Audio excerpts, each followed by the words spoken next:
Good evening, ladies and gentlemen. This is a Tuesday night advanced lecture at the Los Angeles Chess Club.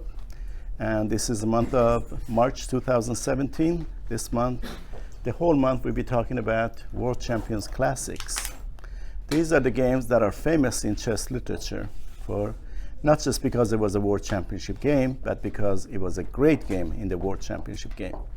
So I have one game to show you tonight. This is game number 16 of the Kasparov World Championship match of 1985. This was played in Moscow. Karpov was white, Kasparov was black. I might as well give you the story of the game. Black played so brilliantly in this game that really impressed the heck out of every chess player in the world. And masters and even grandmasters took notice. As you know, it's harder to equalize or let alone get initiative as black, right? White has advantage of the first move, and that advantage at the very high level, it usually carries itself into the middle game, and from middle game often to end game. So it's unusual in a way that black has such a devastating advantage, as you will see in this game. I know it left a great impression on me, to the point that when we were playing games, friendly games, somebody asked me what color you want. I said black. So then I realized that Bobby Fischer also preferred black in many of his games initially. Later on, as he became grandmaster, of course, he preferred white. Advantage of the first move. You appreciate that at more high levels. At lower levels, it doesn't matter. Sometimes people even prefer to be black. So the story of this game is that Karpov played an e4 move. E4, he was probably expecting a Roy Lopez, which is he's a master, Roy Lopez, master positional player, and a great Roy Lopez player as white. But Kasparov, true to his spirit, he plays c5. Kasparov as a tactician, tacticians always against e4, they play c5. On the other hand, you see someone like Magnus Carlsen against e4, he invariably plays e5. And when you play e5, you have to know so many different lines as black. You have to know how to play against King's Gambit. You have to know after knight f3, knight c6, bishop c4 Italian, bishop b5 Roy Lopez, d4 Scotch. There are so many lines that black has to be knowledgeable about. But because Carlsen started chess at a very young age, he's very proficient in pretty much all these lines and comfortable. In this game, Kasparov played the line that he knows best. Great tacticians usually open with e4. And Kasparov himself, when he's white, he often opened during his active years with e4. Now, all the great tactical players, when they're black and they face e4, they invariably play c5. c5 is a great counterattacking line for black. So, knight f3, e6, moves like d6, knight c6, even a6 is perfectly playable for black. And with this move, we have what's called open Sicilian. You see, there's another line called closed Sicilian, that the pawn goes to d3, and the knight eventually, at some point, next move or within the next 2-3 moves, goes to knight c3. That's the structure of the closed Sicilian. And if you ever wonder what happens to the development of this light square bishop behind these light square pawns, this bishop often gets fianchettoed along this diagonal. Yes, it's a closed diagonal for the moment, but sooner or later, either white pushes this pawn at the right time, or black plays d5, and he may push or take. So this bishop gets to have an open diagonal. So, but in the same structure, if this knight happens to come to d2 instead, the name changes. Anybody knows the name of this setup for white? Yes? King's Indian attack? King's Indian attack. The reason it's called, you see exact same position when black plays this, it's called King's Indian. Defense. Black setups are defense. Exact same setup by white, it's attack. Advantage of the first move again. So in this game, white opted for open Sicilian, which is d4. And of course, black always takes. C takes d4, knight takes d4, and knight c6. So far, so good. Everything is standard. Here, white played knight b5. The point of this move is to play knight check here next, hoping that black will take and queen takes, and that way he gets black's dark square bishop for his knight.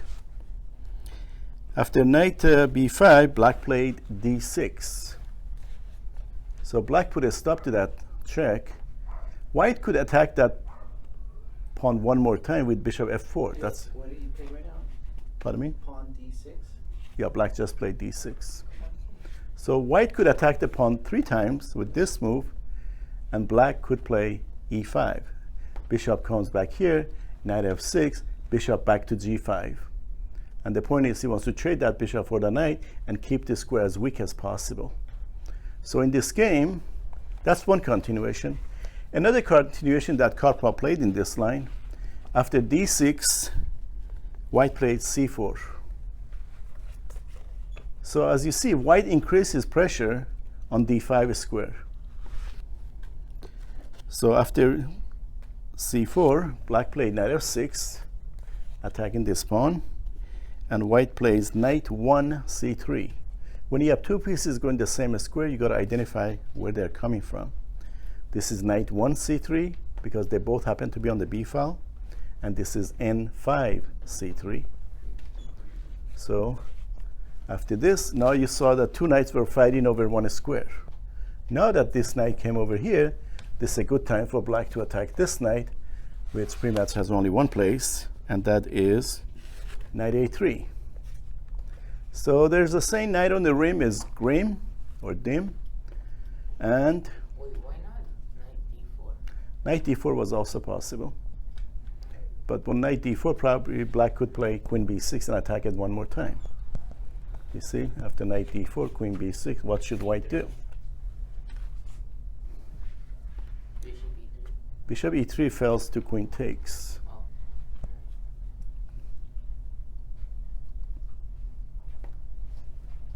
So in the game,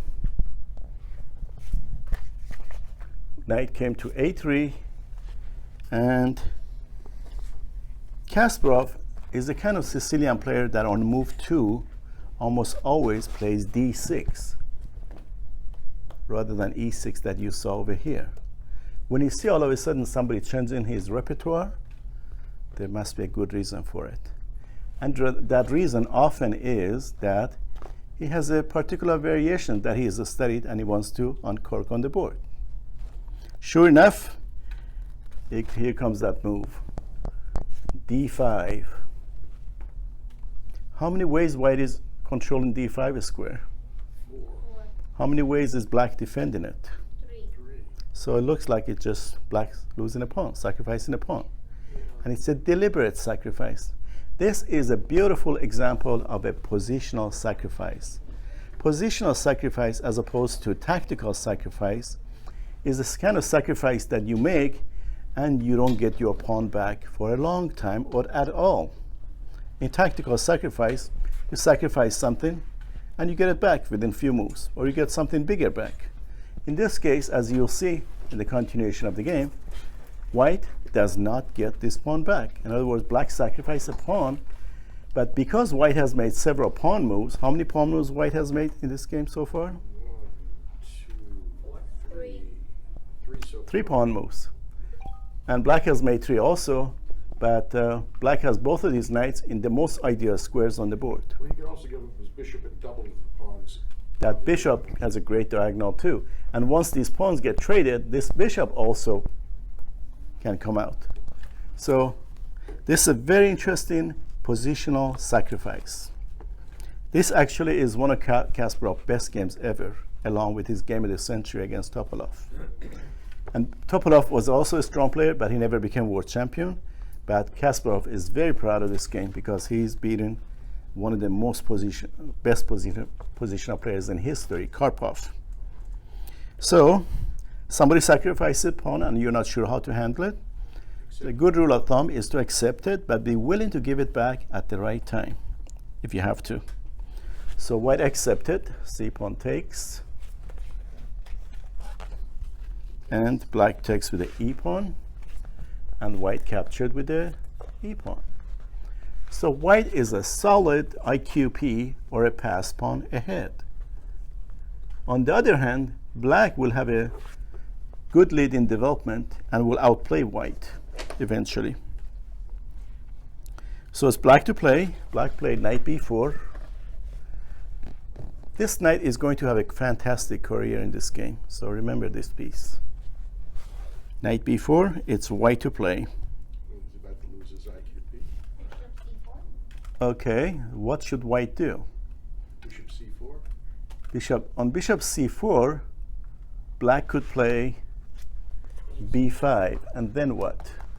Bishop b3. If he wants to preserve the pawn, bishop b3. And then black plays bishop f5. Says, I don't even need to take the pawn. I'm just going to outplay you with quick development. And look at this very weak square in white's camp. And how can white deal with this square? Not so easy. So this is his compensation. In the game, something similar to this happens. So let me go with the course of the game. After knight b4, white figured, okay, Pawn is on pawn is over there, right, thank you. And by the way, another way black could play, after bishop c4, b5, bishop b3, he could play bishop b7, attacking the pawn one more time. How many times black is attacking the pawn now? 4. How many ways it defended? Can white defend it one more time? No. And whose development is better? Definitely black's. These white pieces are bunched up over here, and black pieces are spread around very nicely, controlling so many squares around the board. So black could get the pawn back with better position. In other words, the pawn is not defendable. And of course, this is easy to see at this level. So instead of playing bishop c4 and facing all this, white just played bishop e2. So you see, white is taking care of his king safety first. He's getting ready to castle. He's willing to give the pawn back. And this move is a novelty. This game was annotated by Kasparov himself. Usually players at this level or the world champion contenders, they don't annotate the games themselves. They have one of their seconds do that. But because this game is so important and everyone wants to know what Kasparov's annotation is about one of his best games ever, Kasparov annotated this game himself. And this game, this move, according to in this position, according to official records, has never been played. In other words, this is a novelty. Speaking of novelty, I have one under my name too. If you search internet under Brighamian Wilson, I have a game that I played in Houston Chess Club, and I played. There's an interesting story about it too. I have one novelty under my name, and because I won the game, I guess it was a good one. So after bishop e2 is black to play.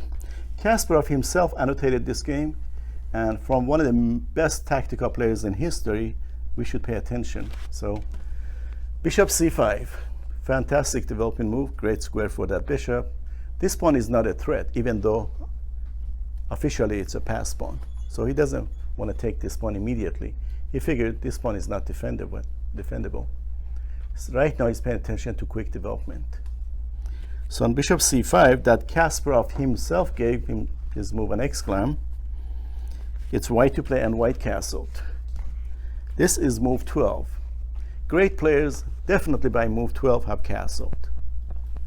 So did black. So midgame is about to be over. The opening, so. I'm sorry, the opening. And What would happen if he moved his bishop to f3? white, White. he did. The pass line. Oh, instead of castling? King safety is more important to take care of. Now white played bishop f3 and is holding on to the pawn. So, and it's black to play. Now black has in mind, if played b5 with the idea of bishop here, maybe to push the pawn and expose the rook to his bishop. So, but black completely forgoes trying to win the pawn for the moment. He can pile up against this pawn eventually and win it. It's not a threat at all. So black played bishop f5. You see how beautifully black's pieces are spread all over the board, controlling so many good squares? Yes, white managed to defend the pawn with the bishop here, which means this square is weak now, right? So keep that in mind because it becomes important. It's white to play, and what would be a good developing move for white? Rook E1. Bishop G5. You want to get all your minors out first, so bishop G5. Perfectly makes sense. Even a child can find this move. Oh, never mind. So it's black to play. What would be a good developing move for black? Developing move, Rook E8. Excellent. See? Rook E8, good developing move. And Kasparov give this move an exclam too. I think he learned something from Alyakin. Alyakin used to give exclam to a lot of his own moves, so he was generous. It's white to play. What should white do? After you get all your minors out, what's the next step?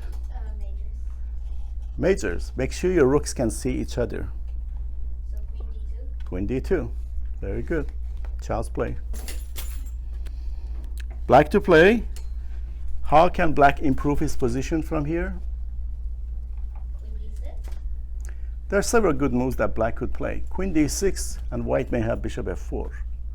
And queen will have to move again. But you see, black is anticipating eventually to play knight here. And white cannot stop it. So a good complement to this move would be to play b5, and then when he plays knight here, then b4 would be a threat. So You don't necessarily have to make one move at a time in the sense of creating your threats. This is a veiled threat. You see, knight can come to a fantastic square and create this little threat next. So b5 he played. This pawn push, it's just an example of bad one move threat. There's really nothing behind this move. And black can simply play rook c8 or rook b8, and black's fine. Maybe even rook a7 with the idea of rook here piling up on the d file. So black has so many good choices. In other words, this pawn push is just not is a waste of time. It's white to play. What should he do? When you have a powerful pass pawn, you want to protect and overprotect it. Rook on A to D1. Rook a d1. I think my comments, my hints are too good. Rook a d1. It's black to play now. No knight d3 exclam. Exclam because of what? now B5. E4. Because of b4. And also the pawn at D5 is no longer defended. Right. Well, as And well. this knight pretty much paralyzes all the white forces. You have to get these two majors doubled up on the d file to no good effect. This little minor piece is paralyzing entire white setup. It's called octopus. Right. It's white to play. Now it's Knight C2. according to Kasparov, Karpov played a question mark move. Knight C2. So who would be the best qualified to find a question mark move? Not me. It's always you, no? You know that. I like Knight C2. Okay, but knight c2. What's your idea behind knight c2? Because it could drop a pawn. Knight takes here on the rook. Yeah, but then Knight E3 and tempo that bishop at F4. Ooh, it gets messy. And you're hitting the knight at the same time because of the queen hitting the knight. Right. Of course, he could then take the rook. Well, Mitch is good at sacrificing other people's pieces, you don't usually. like the exchange. Knight B1. So, what move? Knight B1. Which knight? A to B1. Very good. Okay, I think Mitch is your friend. Yeah. We have another person who finds question mark moves. Knight a b1. Kasparov didn't like this move. He said there was an exclam move for white here, believe it or not. Exclam move. For white, For white. was it Bishop E3. D6? d6. Wow, you found this Well, move? because you're hitting the rook. Okay, that's kind of obvious. d6 according to Kasparov. And according to Kasparov, again, the best move for black is not b4 forking the knights. Queen takes D6. Queen takes d6. Interesting move. Not exclam, but interesting. I can see why, because why was threatening knight. And now, Bishop takes rook. I would just take the rook. yeah, after bishop takes, rook takes, Kasparov considered this position, well, the symbol that he gives is equal over infinity. Anybody knows what that symbol means in chess? With compensation for the material. Exactly. Compensation for the sacrificed material. So that's Kasparov's analysis on d6 as an exclam move. But in the game, super positional Karpov, he decides to outplay the opponent by maneuvering. So play knight a b1 because b4 fork is coming. And on this move, it's black to play. So from this point on, which is move 17, to the end of the game, which is move 40, I will ask you guys to guess black's move. This is fantastic game. You will always remember this game because black played so brilliantly. So it's black to play. What should he do? First thing that comes to my mind is b4. Okay, b4 is obviously playable, but knight could shift to the king side with knight here and knight here, driving that bishop away. So where does the bishop go? Has one square. So in this position, black played this move, not only putting the question to the bishop to see if bishop is going to take or retreat along this diagonal or along this diagonal, but also create a nice retreating square for the bishop, just in case it will come under attack. And also a loft. Also left, right. So white to play, he played bishop h4. So now that black knows this bishop is around this diagonal, that means these squares could be weak. And as you see in the game, black uses it later on. On bishop h4, white to play, black to play. Now black played b4. You see, with every move, black is driving white pieces back.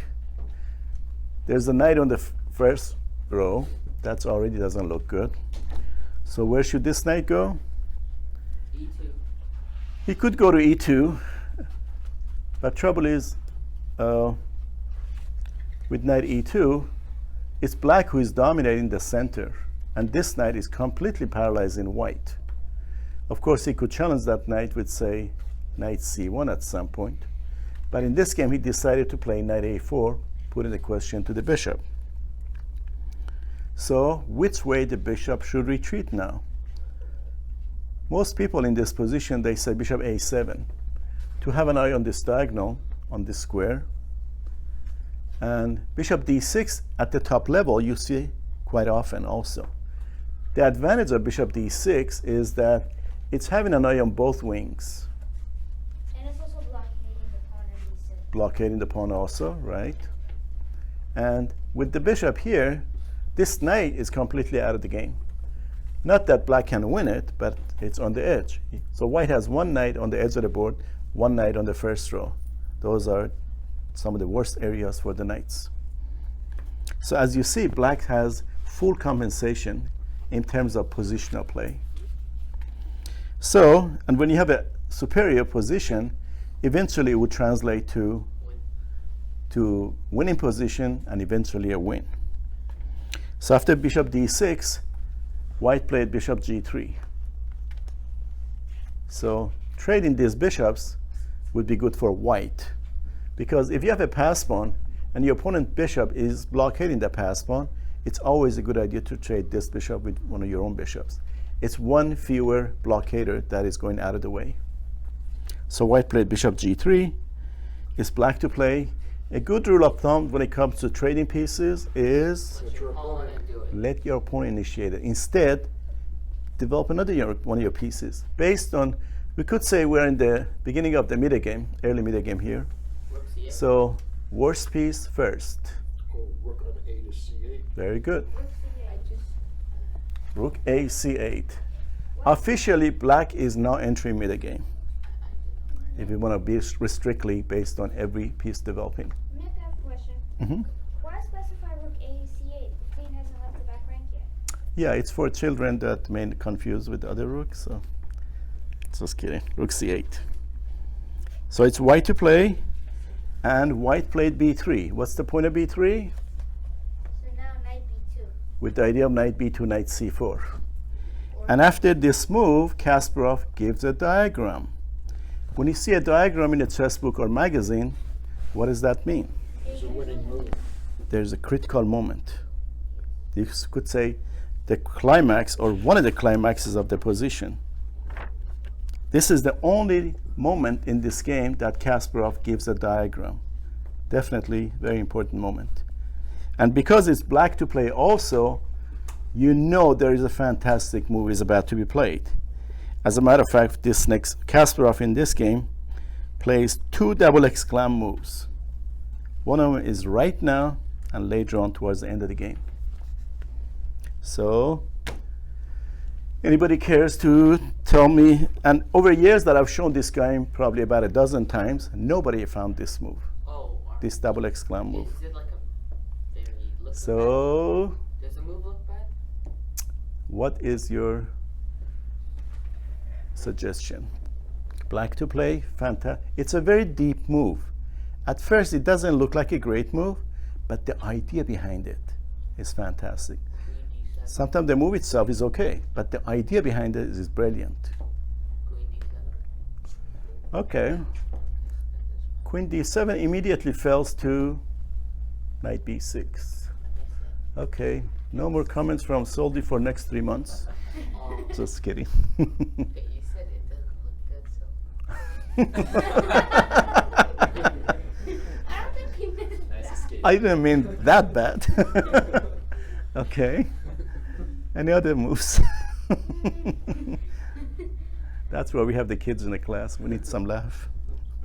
Hey. Oh, you're not a kid. You're a young man. Maybe Sodi would qualify as well. Soldi rating-wise is a kid. Okay, I just put it a little. Maybe over.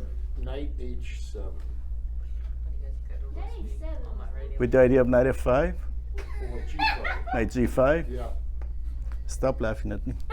Okay, white could play bishop e2, and then this knight will have to go somewhere. Remember earlier I said bishop h4, and after bishop h4, this diagonal became weak a little bit, or these two squares. But white quickly saw this problem and put the bishop here. But black still wants to use this square. G5. Very good. You got it? G5. How can pushing a pawn in front of your king with all the majors still in the game be a brilliant move? Practically all of the pieces. Right, practically all of them. Yeah, just a couple of pawns have been traded on each side, right? Well, white doesn't have two knights. So what's so good about G5? There are several. It controls f4. Controls f4. So now bishop f4 is an idea. Bishop f4 is possible, right? What else? g4 could be coming. He gains a space, if nothing else. It also stops white from playing anything like bishop f4 later. Or any ideas with He didn't have bishop f4 to begin with. Still. Now we're even. Okay, what else? It provides another escape square. Well, for the king. this is always in there, obvious, Yeah. but at the right time could be Deadly. great move It to also can play dislodge. h4 from the To dislodge the bishop at the right time. Okay. After g5, it's white to play. What should he do? I would play h4. H3. Or h3. Yeah, I was thinking H3. White would be happy to trade black's star piece, pretty much, which is this bishop. So I played bishop takes d6, Queen takes. and of course queen takes d6. Unless there's some other fancy. That means the g4 square, f4 square is even weaker. So how does white remedy that? g3. G3, and possibility of fianchetting the bishop and bringing the bishop back. So black to play. Black has an exclam here. Yeah. As you see, black can always get his pawn back. But right now, black is thinking, I would rather stay pawn down, positionally outplay my opponent, even force him to resign with a pawn down. So this is time to plan. Of course, black could always play, for example, knight here at the right time, but he's got to watch out for queen takes knight. So that's not possible right now. Knight d7. With the idea of, Knight e5. you saw it? Very good, knight d7. You see, midgame, this is full of mirror game almost, which is the optimal moment that you got to do piece optimization. Sometimes you have to dream, where do my pieces belong? I would love to have this knight here to go here instead, right? So, black played knight d7. Kasparov gave himself an exclam for this move. Very nice. And it's white to play. Well, it's obvious he's going to go here or here. Chances are not here because black doesn't want to trade that knight with this knight on the edge of the board. So chances are he's going to go here. So white might as well play bishop g2 now. When you see an upcoming threat coming, you want to deal with it. Be proactive about it. So white played bishop g2, and it's black to play. What should he do? Like rook e5. Which is this next move of black is the real idea behind knight d7. Queen f6. You see, white's goal is to bring the knight here and trade with knight on d3. And queen f6. This is the real idea behind knight d7. Now this knight is completely stuck on the edge of the board. You see, sometimes you plan well, you have greater space advantage, but you have to think for both sides and think of what's your opponent's plan and neutralize it. This is a beautiful example of preventive move in chess. Preventive moves are just as powerful as initiative moves and threatening and attacking moves. I like this move a lot. Queen f6. It's white to play. Yes, he gave himself an exclam. So how can white weaken black's structure? He needs to somehow to find room for his pieces to come to life, especially the knights. D6. So he played a3, hoping that black will take. But black has such a beautiful bind, he needs to keep this situation as is. A5. a5. Very good. And pawn trades. It's white to play. He needs to bring his knights to life, but they don't have anywhere to go. So he played queen a2, and what's the idea behind this move? Knight d2 to c4. Knight d2, knight c4. So you constantly want to think about piece optimization. This is by far the most important thing to do in the middle game. Queen a2 and black to play. Black played bishop g6. What could possibly be the point of this move? I don't know. Maybe f5 when the queen moves. What was the bishop before? It was on f5. Right? Yeah. Just to free up the queen? The point of this move is that now knight d2 could fall to rook e2, pinning the knight to the queen. And with this bishop out of the way, white cannot kick the rook with this move. With the bishop f5, he could. So it's after bishop g6, it's white to play. Right, it says after knight d2, rook e2, black will have decisive advantage. Not only pins the knight to the queen, but also hitting this how many times? 3. 3 times. Rook takes here is next. So this is another fantastic preventive move. You see how white is completely paralyzed? And we're talking about Karpov, one of the best superpositional players in history. That shows what a monster tactical player Kasparov is, that is made Karpov to have such a position. So this nice freeing move, knight d2, is not possible. So Karpov was probably thinking, how did I let this happen to me? exactly. And Kasparov probably would say, one move at a time. So it's white to play. He played d6. Any way to free your position. He's hoping, for example, Kasparov would take, and this knight becomes pinned and create some accident somehow. So what should black do? That pawn is really irrelevant. That's like a distraction. You could say white is so paralyzed that he just can't do anything. So in the meantime, black wants to increase the pressure to this position. 95? 95, of course, is possible, but this knight can't go anywhere really, because d6, d7 is always a threat. What about bishop h5? Hit the rook. It might drop this knight. So how can you increase the pressure? When your pieces are all in good squares, then you can say that about black pieces. See how those little guys, the pawns, can help you. So black played g4. What's the idea behind this? Prevent G. h5, g5, maybe even at the right time, pawn push. So g4, more pressure on these squares. So it's white to play. What should he do? So white figured that plan of knight d2 doesn't work because of rook e2. So he brought the queen back to d2.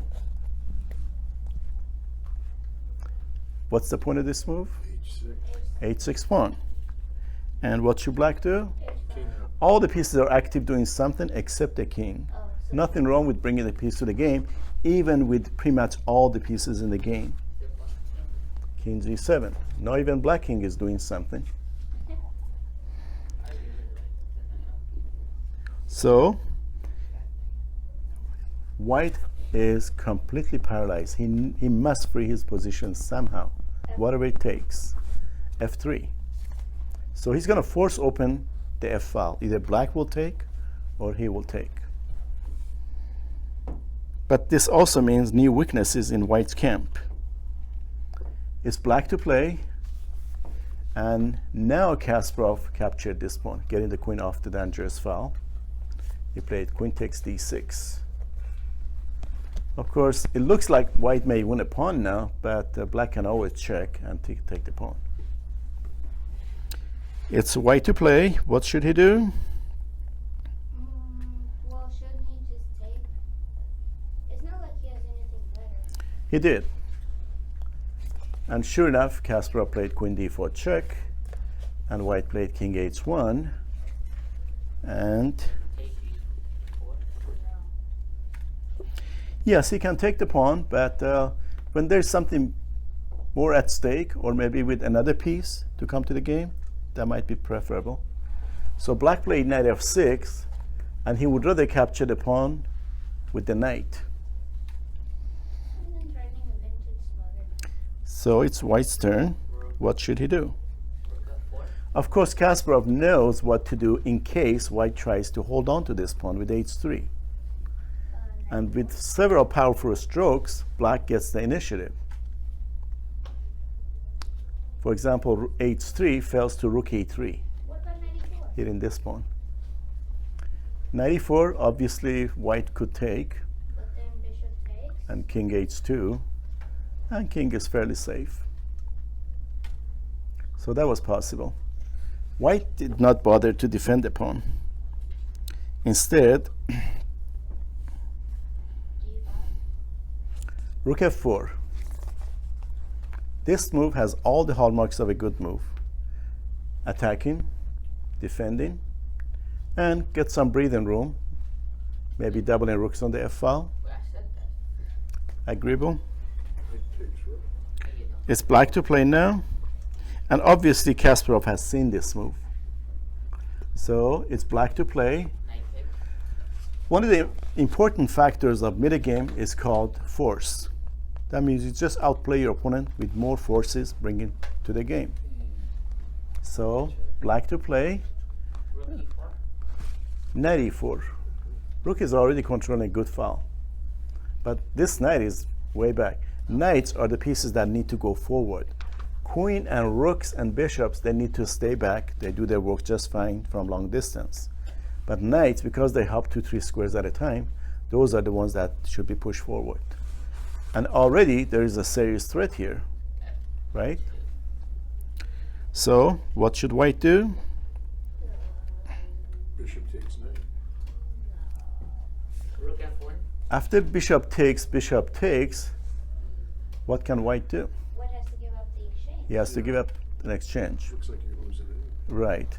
So here white decided to capture a couple of pieces and sack the queen. White is already at a desperate situation. Everything is at a point of lose-lose situation right now. Queen 63. So he captured this knight. And what did black play? Knight F2 check. Yeah, knight f2 check. Knight f2 check, exposing the queen to the bishop. white played rook takes f2, and Bishop takes queen. so bishop takes queen. Wait, not lost. You, What happened after white took the knight? after queen takes d3, black played knight f2 check. And after black plays rook takes f2, black captured the queen with the bishop. This is our position. It's white to play. He played rook fd2. So what did white gain for the queen that he lost or sacrificed? 2 knights, and he's about to get a bishop. 2 knights, and looks like he's about to get a bishop. Ah, That bishop is not guaranteed, let's hope it is. even though it may seem like it is. Look, So white is hoping to win this bishop and get 3 minors for the queen. Black is hoping to hold on to this and only give him 2 knights. So you are black. What would you play here?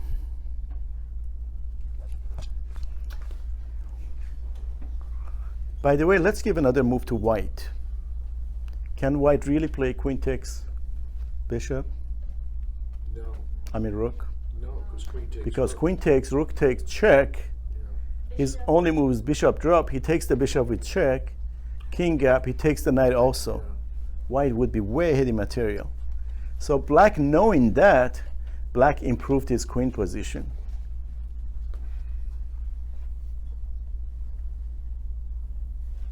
So what's the threat now?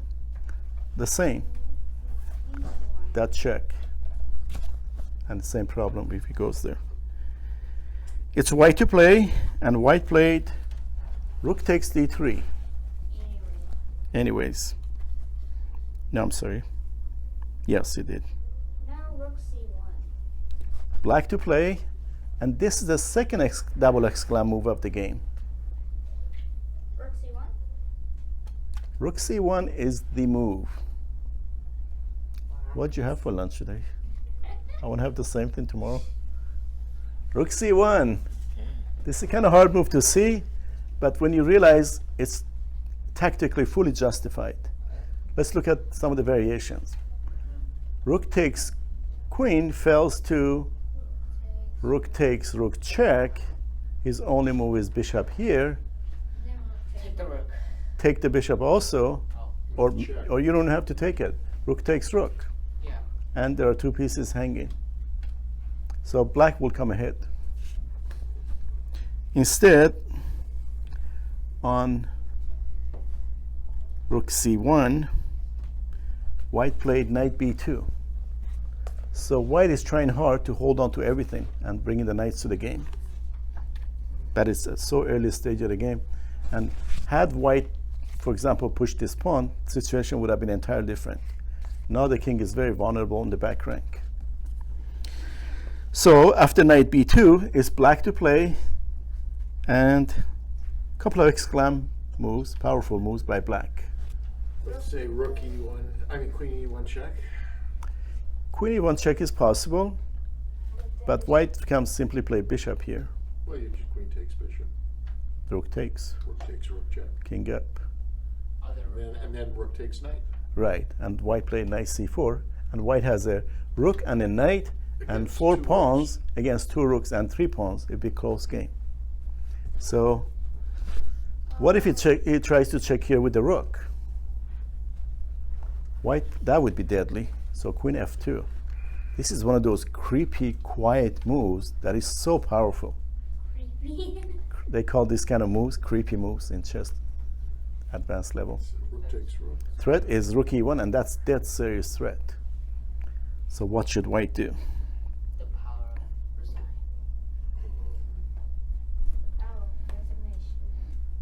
The Bishop knight's f1. got to come in there somewhere. Queen f2, Knight d2. Doesn't work. and Rook takes rook. black played knight d2. It looks again like white is holding just barely. But the reality is he did lost. But it takes somebody like Kasparov to prove that Karpov's moves were not adequate enough. So Rook e1 check. it's black to play, No. Rook d1 check. Why wouldn't take before the knight was moved? Why can't he just take the rook? Oh, you mean white takes this rook? Yes. Then black throws this check. And you take another rook, so you're sacrificing 2 rooks for. But also the bishop too, you can lose the bishop. But you see, after he plays rook takes check, queen takes, he has to drop the bishop, queen takes bishop mate. It leads to checkmate. That's why instead he played this move, knight d2, and black played, and it's black to play now. Play rook takes rook check. He captured with the knight. Now rook e1. And anybody cares to find the last move? Rook e1. Rook e1, devastating. Resign. Yes. Because it will lead to checkmate. I don't know what the clock situation was, but this is on move 40. But it's brilliant game, one of the best games you ever see. And if you wonder how to play as black and get the initiative, think of this game. All at a cost of one lousy pawn that white eventually black eventually recovered anyway. Fantastic game by Kasparov. Hope you enjoyed it, and that is the end of this game.